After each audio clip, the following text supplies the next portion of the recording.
విషయాలు చెప్తాం. ఇప్పుడు వారు ఏమన్నారు, కాంగ్రెస్ పార్టీ మైనార్టీలకు చేసింది ఎప్పుడు వాడుకున్నారు అన్నారు. కొంచెం వెనుకకు పోయి చరిత్ర 2004 నుంచి 2014 వరకు కాంగ్రెస్ పార్టీ ప్రభుత్వంలో ఉన్నప్పుడు వైఎస్ రాజశేఖర రెడ్డి గారు 4% రిజర్వేషన్లు ఇచ్చింది కాంగ్రెస్ పార్టీ. ఇచ్చినవా లేదా? ఏం శ్రీనివాస్ గారు మీరు రాజశేఖర రెడ్డి గారు 4% రిజర్వేషన్ ఇచ్చినారు లేదండి ముస్లింలకు మైనార్టీలకు? ఇచ్చినా లేదా? ఇచ్చిన పార్టీ ఎవరండి? ముస్లిం మైనార్టీలు కూడా ఈ దేశంలో ఒక భాగం, integral part of country and society అని కాపాడుకున్నది ఎవరు? మీలాగనా? పవన్ గారు తీర్మానం చేసి పెట్టినా కోర్టులో న్యాయస్థానానికి పోయిన తర్వాత అది నిలబడలేదు. ఇవాళ 42% రేవంత్ రెడ్డి గారు మాట్లాడుతున్నారు. 4% రిజర్వేషన్లు ఇచ్చింది కాంగ్రెస్ పార్టీ. రెండో విషయం చెప్తానండి, 12% రిజర్వేషన్లు ఇస్తామని చెప్పి మైనారిటీ ఓట్లు దోచుకొని వాళ్లకు పంగనామాలు పెట్టింది బీఆర్ఎస్ పార్టీ కాదా అండి? పనికి పాపం ఆయన మా అలీ గారిని తీసుకొచ్చి మా హోంమంత్రిగా చేసి ఆయన ఏమన్నారండి మా బయట సొసైటీలో? సెక్యూరిటీ గార్డు కూడా పనికిరాని తీసుకొచ్చి హోంమంత్రిని చేసి మీరు నిర్వీర్యం చేసినారు ఆ పదవిని. ఆయన పెద్ద మనిషిని విలువ తీసేసిండ్రు. మైనార్టీలో మీరు కాపాడినండి. మైనార్టీ ఎమ్మెల్యే ఒక బీఆర్ఎస్ నాంపల్లి నుంచి ఉండే రెహమాన్ చనిపోయింది. రెహమాన్ గుర్తుందా మీకు? ఎట్లా ఇంట్లో ఎంత బాధపడ్డాడు రెహమాన్? ఏం శ్రీనివాస్ గారు, రెహమాన్ గారు గుర్తుంది కదా మీకు? అంటే ఆ పదవిని మనం ఇవాళ మైనార్టీలకు కాంగ్రెస్ పార్టీ చేసింది ఏందని మీరు అడిగితే ఇక మేము ఏం చెప్పాలి? 4% రిజర్వేషన్ ఇచ్చాం. Minority is also an integral part of this country and society అని కాపాడుకున్నది మేము.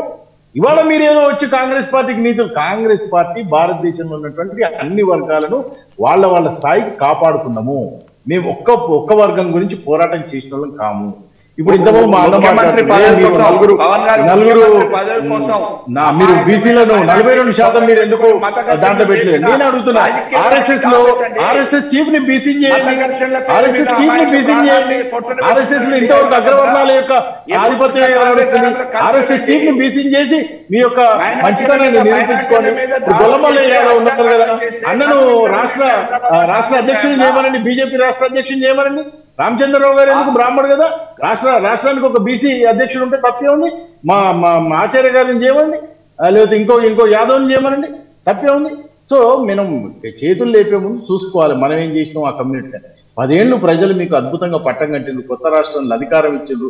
ఇక్కడ ఉన్నటువంటి వనరులు మీ చేతులు పెడితే అనవిరాని కోరికలు చెప్పి, అనవిరాని మాటలు చెప్పి, ఎటువంటి మాటలు చెప్పారంటే ఇంటికి ఉద్యోగం అంటారు, 3 దళితులకు 3 ఎకరాల భూమి అంటారు, దళిత ముఖ్యమంత్రి అంటారు. ఇక నేను చదువుకుంటా పోతే 111 ఉన్నాయి మొత్తం చదువుతూ. ఇప్పుడు మల్లయ్య గారు బాధపడతారు. ఇప్పుడు మేము పోయి ఇంటింటికి పోయి మీరు దళిత బంధుకు అప్లై చేసుకోవడం, మీరు దళిత బంధు వచ్చిందా అంటే బీఆర్ఎస్ పార్టీకి ఒక ఓటు పడతాదండి. ఏం అభివృద్ధి చేసిందని బీఆర్ఎస్ పార్టీ? సమాజంలో మీరు ఒక ప్రతిపక్షంగా మిమ్మల్ని మేము గౌరవిస్తాం, రైట్? అక్కడ ఉన్నటువంటి మా ఎమ్మెల్యే గారు జరిగిపోయినారు, బాధాకరమైనటువంటి విషయం. వారి సతీమణి నిలబడ్డరు, మేము రెస్పెక్ట్ చేస్తాము. ప్రజలనే కొదిలేద్దాం. మేము చెప్పే అంశం మేము చెప్తాం. ఈ 2 ఏళ్లలో మేము కష్టపడి మా ముఖ్యమంత్రి గారు ఏం చేసారో మేము చెప్తాం. మీరు మైనారిటీలకు ఏం చేశారు, అక్కడ ఉన్నటువంటి జూబ్లీలు సమాజానికి ఏం చేశారు, వాళ్ళని ఎంత బ్యూటిఫుల్ గా అభివృద్ధి తీసుకొచ్చారు, కార్మికుల హక్కులు, కార్మికుల చట్టాలను ఎంత బ్యూటిఫుల్ గా ఇంప్లిమెంట్ చేశారు, వాళ్ళ జీవితాలలో ఏం మెరుగు తీసుకొచ్చారు మీరు చెప్పండి. సొసైటీలో ఉన్నటువంటి వాళ్ళం మనం పబ్లిక్ ఎక్స్చెకర్ ఎక్కడికి పోయింది, 7 లక్షల కోట్ల అప్పెట్ల జరిగింది, కాళేశ్వరం ఎంత మోసం జరిగింది, ఒక మోటార్ ఆన్ చేస్తే 6,000 కోట్ల రూపాయల కరెంటు బిల్లు ఎందుకు వస్తుంది, పబ్లిక్ ఎక్స్చెకర్ ఎక్కడ పోయింది? ప్రజలను నిర్ణయించండి, ప్రజలు నిర్ణయిస్తారు. ప్రజలు ఎవరు ఏ పార్టీ నిన్న వర్గాలకు ఎస్టీ బీసీల కోసం మేమే పోరాటం చేస్తాం. బీజేపీ పోరాటం చేయదు, బీఆర్ఎస్ పోరాటం చేయదు. మేమే పోతాం, బిల్లులు పెడతాం, మేమే అసెంబ్లీలో పార్లమెంట్ లో బాధిస్తాం, చేస్తాం, చర్చలు చేస్తాం, కొట్లాడతాం. మా శక్తి ముఖ్యమంత్రి పదవుల కోసం ప్రతిపక్ష పార్టీగా మిమ్మల్ని మేము గౌరవిస్తాం.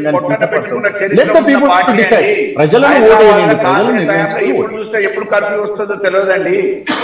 కర్ఫ్యూల చరిత్ర ఉన్న పార్టీ అండి. అమాయక ప్రాణాలు ఎన్ని పోయినాయి అధికార మార్పిడి కోసం, ముఖ్యమంత్రి పదవి మార్పు కోసం. హైదరాబాద్ ఎప్పుడు చూసినా కానీ ఎప్పుడు కర్ఫ్యూ వస్తుందో, పొద్దున సాయంత్రం ఎప్పుడు కర్ఫ్యూ. చాలా గొప్ప శక్తి ఉంది, ఏది కింద పడదు, మళ్ళీ రిజ్యువినేట్ అయితేనే ఉంటది. ప్రకృతిలో ఒక గొప్ప పక్షి ఉంది, మొత్తం బూడిదగా మారి మళ్ళీ బూడిద నుంచి రూపం తీసుకునేటువంటిది. అటువంటి కాంగ్రెస్ పార్టీ. మాకేం ఓటమిలు కొత్త కాదు. సమాజాన్ని కాపాడుకోవడం, దేశాన్ని కాపాడుకోవడం మా హక్కు. మేము నిలబడతాం. మేము ఎక్కడ తప్పు చేస్తే కరెక్ట్ చేయడానికి మీరు ఉండండి సరిపోయి. మేము 4% రిజర్వేషన్ ఇచ్చామని నేను చెప్తున్నా, 12% రిజర్వేషన్ ఇచ్చిన అనేది నేను మీకు డైరెక్ట్ ప్రశ్నిస్తున్నా. మైనారిటీలను కాపాడుకున్నది కాంగ్రెస్ పార్టీ, మైనారిటీ ప్రభుత్వాన్ని కాపాడుకున్నది కాంగ్రెస్ పార్టీ.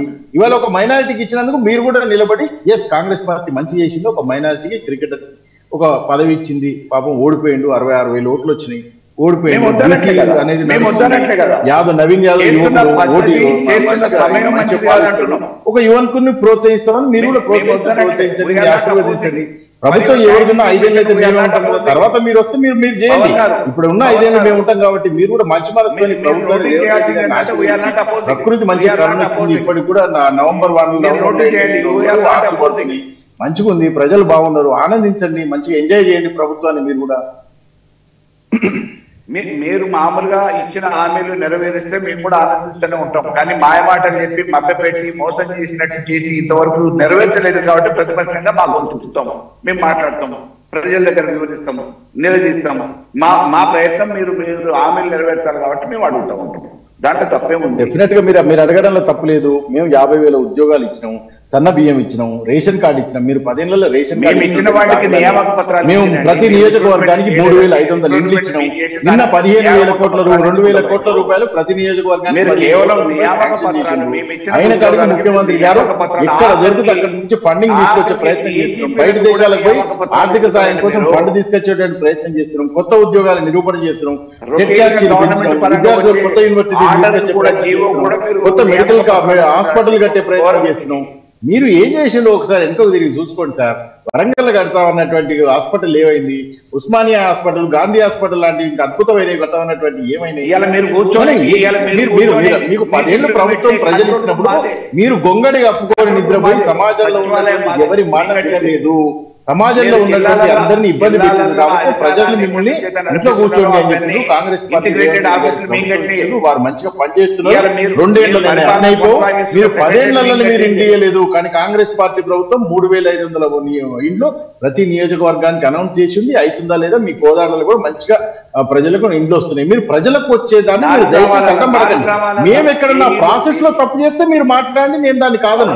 కానీ ప్రజలకు ప్రభుత్వం చేసేటువంటి పథకాలు మీరు 6 పథకాలు సార్ మీతో చెప్పించుకోవాల్సినటువంటి అవసరం మాకుంది. ఇప్పుడు శ్రీనివాస్ గారు ఉన్నారు, వారు ఉద్యోగం చేస్తున్నారు.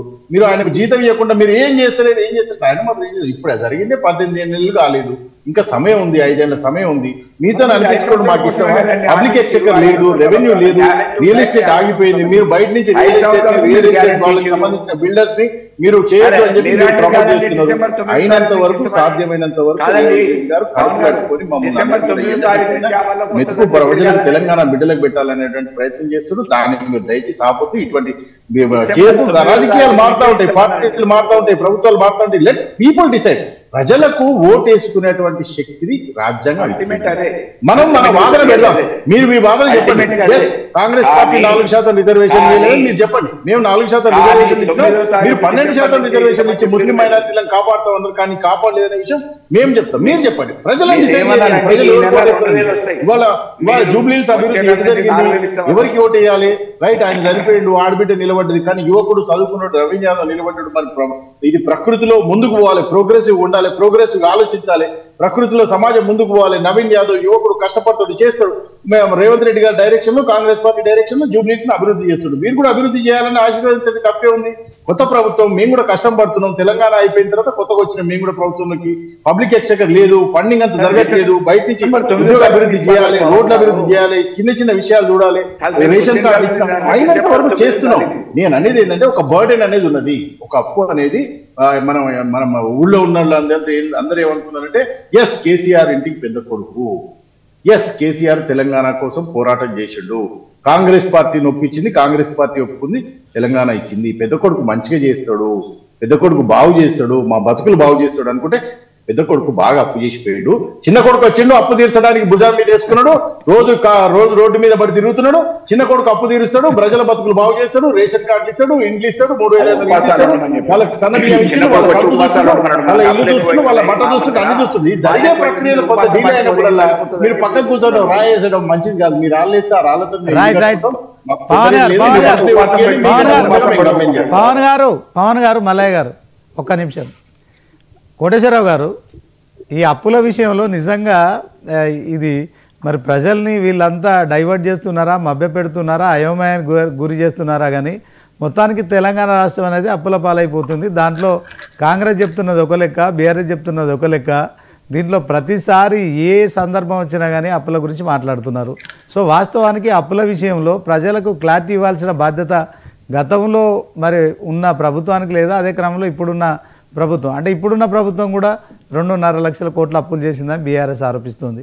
సో మేము ట్రాన్స్పరెంట్గా ఉంటామని చెప్తున్నారు. సో దీంట్లో ఇదంతా ఎటు దారి తీస్తుంది సార్? ప్రజల్ని అయోమయానికి గురి ఇది ఆరోపణ కాదు శ్రీనివాస్ గారు, ఇది ఆరోపణ కాదు, ఉన్న వాస్తవం. 2.5 లక్షలు మామూలుగా బ్యాంకుల నుంచి అప్పులు తీసుకొచ్చిన మాట ప్రభుత్వ పరంగానే లిఖిత పూర్వకంగా ఉన్నాయి. కాబట్టి ఇది ఆరోపణ కాదు, ఇది వాస్తవం. 2.5 లక్షల కోట్లు ఇప్పటి వరకు ఈ 23 నెలల అదే పొల్లమల్ల గారు అదే క్రమంలో మీరు మీ ప్రభుత్వములు నడిపిన అంటే 10 ఏళ్లలో మీరు ఎన్ని అప్పులు చేశారు చెప్పండి? 3.5 లక్షల కోట్లు. మన పార్లమెంట్ సాక్షిగా మీ రఘునందన్ రావు గారు అడిగిన ప్రశ్నకి పవన్ గారు జనాన్ని తప్పుదారి పట్టించడం అక్కడే, జనాన్ని తప్పుదారి పట్టించడం అక్కడే. పార్లమెంట్ లో చెప్పిన దాన్ని పార్లమెంట్ లో రాష్ట్ర ప్రభుత్వం అధికారికంగా చేసినటువంటి అప్పులు మాత్రమే చెప్తారు. కార్పొరేషన్ల ద్వారా లేదా హామీల ద్వారా వివిధ పథకాలకు తెచ్చినటువంటి అప్పుల గురించి చెప్పండి. అన్ని కలిపే చెప్పేదండి. కాదు కాదు, అన్ని కలిపే. You are referring to the CAG report.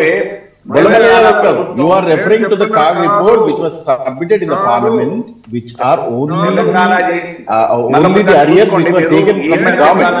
Corporation మీద తీసుకొచ్చినటువంటి పార్లమెంటేరియనండి. Right okay thank you. మరి డిబేట్లో పాల్గొన్న పవన్ మల్లాది గారు, అలాగే ఆచార్య గారు, కోటేశ్వరరావు గారు, సో